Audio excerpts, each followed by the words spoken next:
Corona पर चीन की चालाकी और दुनिया की नजरों में अविश्वसनीय होता चीन। नमस्कार दोस्तों, मेरा नाम है छत्रेश और आप देख रहे हैं चकाचक एक्सप्रेस। कोरोना की तबाही ने दुनिया भर के लोगों को स्तब्ध कर दिया है। ये इस महामारी ने ना सिर्फ गरीब, कमजोर और विकासशील देश को परेशान किया है, बल्कि अमेरिका, फ्रांस, इटली, इंग्लैंड और स्पेन जैसे देशों को भी घुटने पर बल ला दिया है। ऐसी स्थिति में दुनिया के कई देश आज जिस बात को लेकर चिंतित है, या ये कहें कि वो गुस्से में हैं, तो वो है कोरोना के मामले में चीन और WHO का रवैया। आज का हमारा विमर्श भी इसी ह्यूमन बीइंग, सोशल और पॉलिटिकल विषय पर है। यदि हम कोरोना वायरस को लेकर बात करें तो शुरू से ही कोरोना से सीधे तौर पर चीन का नाम ना सिर्फ जुड़ा हुआ है, बल्कि ये एक तथ्यात्मक सच्चाई भी है। भले अपने प्रभाव, चतुराई अथवा बेशर्मी से चीन इस बात पर आपत्ति करता है कि कोरोना वायरस को चीनी वायरस कहना उसे कतई मंजूर नहीं, लेकिन दुनिया ना सिर्फ जानती है बल्कि ये मानती भी है कि चीन की अमानुषता के कारण आज दुनिया इस आफत से जूझ रही है। सच कहे तो चीन की इसी चालाकी और ढिठाई के कारण आज दुनिया भर के देश उससे खफा भी हैं। चीन ने जिस तरह कोरोना वायरस जैसे बड़े संवेदनशील और खतरनाक मुद्दे पर असंवेदनशीलता दिखाई है, आज की भयावहता उसी का परिणाम है। यदि समय पर इसकी जानकारी दुनिया के सभी देशों को दे दी गई होती तथा खुद चीन अपने स्तर से इसे लेकर एहतियाती कदम उठाता, तो आज लाखों लोगों की जान बच सकती थी। मगर चीन ने पहले उसे छुपाने की कोशिश की, तो बाद में इससे पार पा लेने के गुरूर में बेपरवाही करता रहा। नतीजा आज दुनिया के सामने है।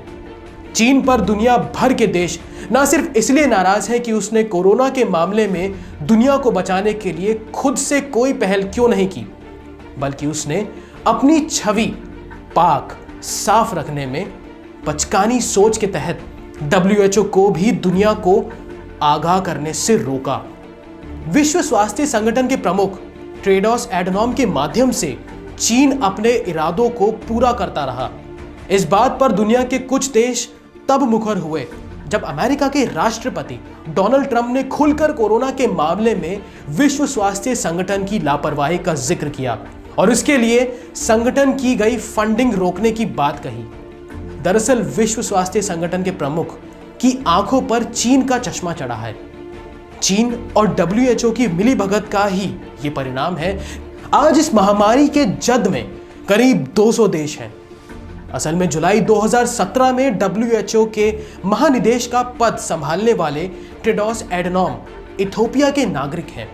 उनको WHO का चीफ बनाने में चीन का पूर्ण सहयोग है। चीन ने अपने मत के साथ अपने सहयोगी देशों के मत भी टेड्रोस को दिलवाए थे।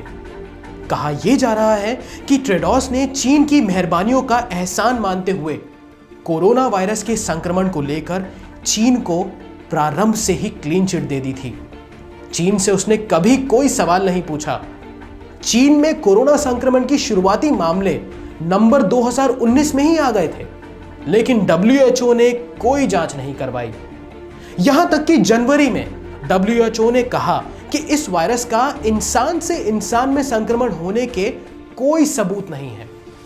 WHO के आपात बैठक में भी चीन से यात्रा पर प्रतिबंध लगाने की सिफारिश नहीं की गई। यही कहा गया कि सिर्फ यात्रियों की स्क्रीनिंग ही काफी है। इतना ही नहीं, WHO ने इस वायरस पर ग्लोबल इमरजेंसी की घोषणा के बाद भी यात्राओं पर प्रतिबंध लगाने की कोई सिफारिश नहीं की। कुल मिलाकर कोरोना वायरस से लड़ने में चीन के स्वयं की गतिविधि और उसके आचरण के साथ ही उसके द्वारा WHO के माध्यम से लगातार एक के बाद एक गलत फैसले कराए जाने के कारण दुनिया के कई देशों की नजर न सिर्फ चीन अविश्वसनीय होता गया, बल्कि कोरोना से हुए अपूरणीय क्षति के लिए वो चीन को जिम्मेदार भी मानते हैं। बाकी देश दुनिया की खबरों के लिए और कोरोना अपडेट से जुड़े रहने के लिए देखते रहिए चकाचक एक्सप्रेस।